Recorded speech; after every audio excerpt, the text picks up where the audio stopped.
Hey guys, today we're going to check out the brand new Wemo Stage Scene Controller. I don't know about you guys, but in my house, physical controls over my smart home is a requirement. Not for me, but for my family and for guests. Having them trying to figure out the voice commands or the automations, knowing that they have to walk into the room fully so the motion detector knows that they are there to turn on light, drives them nuts and they just can't figure it out. So having physical controls over your smart home is a must-have. So let's go ahead and see what this thing is all about. Now, I saw this back at CES 2020. I had they call it a dummy. I guess there was nothing inside, but I felt it. It felt great. It looked great. They told me how much it was going to be. They said $50. It's going to have 6 triggers, or you can control 6 things within HomeKit. And I thought, hey, we could definitely use this. Well, fast forward one more year to CES 2021 and it was still not out.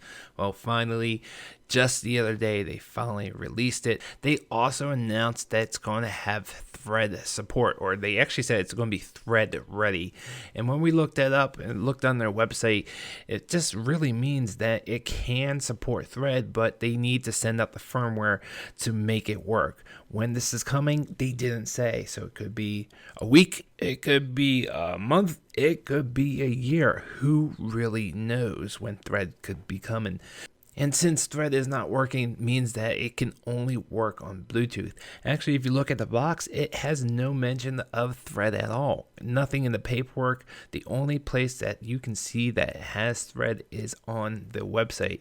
So currently, this is a Bluetooth device and it has to either connect to your HomePod, HomePod Mini, Apple TV, or your phone.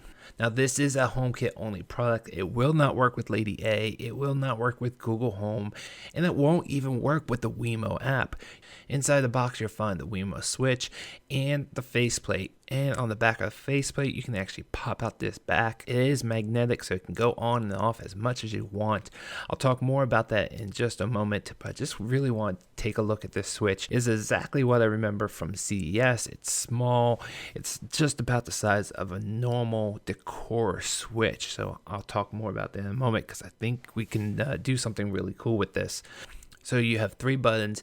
Each button is only 2 triggers, meaning that you can start 2 actions or 2 scenes or 2 accessories.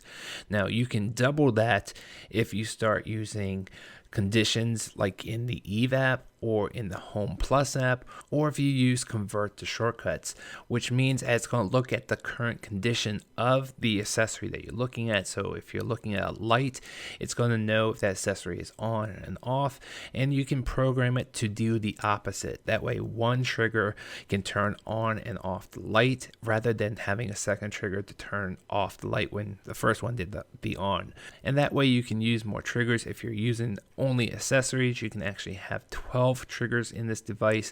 If you're starting to use scenes, you can set 1 scene with 1 trigger. Each switch, of course, has the single press for 1 trigger, and then each one has a long press for each button. Unfortunately, there's no double press in this device. It's only single and long press. And if you turn it around, you have a smooth back. You can actually pop this off, and that's where the battery goes, and the battery is a CR2032. I can't figure out how long the battery is going to last. It is Bluetooth currently, and hopefully we get Thread, and both those technologies treat batteries pretty well, but it's ultimately comes down to how often you use this. If you constantly use it, you're going to use more battery life up. And then right above it, you have a little reset button. And then above that is your HomeKit code and a NFC tag. So you can easily add this to HomeKit. You don't have to type in the code. You can just take your phone and put it up to it, and it automatically add it to your HomeKit. Now, once you're into HomeKit, you can see all the automations you can add. You have single press, long press for each 3 of these buttons, and that's how you do it. You can set a scene, you can set the automations, you can do a convert to shortcuts. It's super easy to set up. So here I'm going to set up 2 automations, 2 very simple automations. One click is going to turn on the light, and then one hold is going to turn off the light. So it's the same light in the same room. It's going to be super easy to set up, and it's done just like this. So let's go ahead and give this a test. Now let's go ahead and try to turn it off. Okay, that worked. All right, let's turn it back on. Uh-oh. Let's try this again. It missed. Let's do it again. All right, there we go. So this happens with Bluetooth. Unfortunately, sometimes it doesn't always communicate right, or it's a little slow. Sometimes you have to do it a second time. And I also played with this a little bit off camera. I did get some delay sometimes it wasn't. It was always near a HomePod Mini or near my phone, so that should not be an issue.